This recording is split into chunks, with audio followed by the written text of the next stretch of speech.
Morning, and here are your top 5 stocks to watch out for in today's trading session. Well, let's begin with results. Can Fin Homes has come out with its numbers, a 15% growth in its net profit. This is at 93 crores versus about 80.89 crores in the last year. The net income is at 522 crores. That's a growth of about 8% from what they delivered last year at about 484 crores. The company has maintained 100% asset cover on their secured redeemable non-convertible debentures in accordance with the RBI guidelines. They hold a provision of about 72.9 crore rupees, and this is largely on the requirement on the COVID regulatory package according to the company. So that's the earnings from Can Fin Homes. The provisions are about 44 crores versus 41 crores on a sequential basis.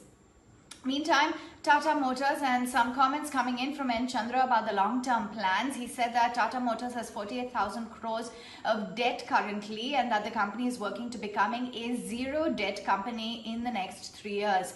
In fact, the investment of the group has been cut by nearly 50% last year, and they will continue to cut investments.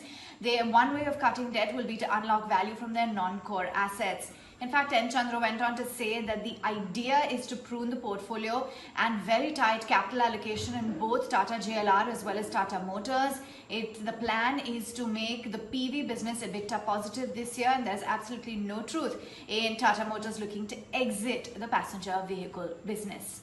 Getting a move on then to Edelweiss Financial. Watch out for this stock as PAG, or Pacific Alliance Group, the world's largest Asia-focused alternate asset management company, is set to take a majority stake in the wealth investment banking and capital market business of Edelweiss Financial Services. This is according to sources. In fact, this is going to mark Pacific Alliance Group's maiden private equity investment in India.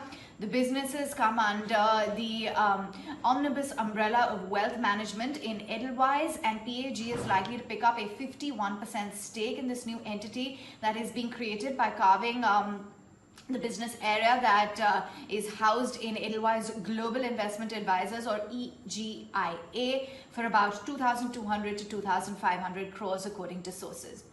Viatec Wabag, and this water treatment company, is going to be in focus as they've approved 7.5 million issue of shares on a preferential basis to 3 investors who are marquee investors to raise about 120 crore rupees.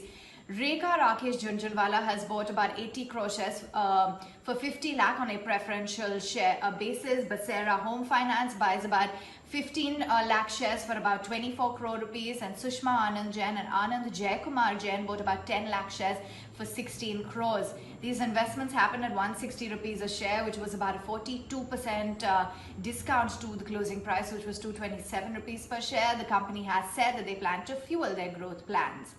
And Lupin on the brokerage radar, all of them very bullish. Morgan Stanley has an overweight rating with a target at 1,016, saying that Lupin can generate $120 to $150 million in sales over the next 2 years.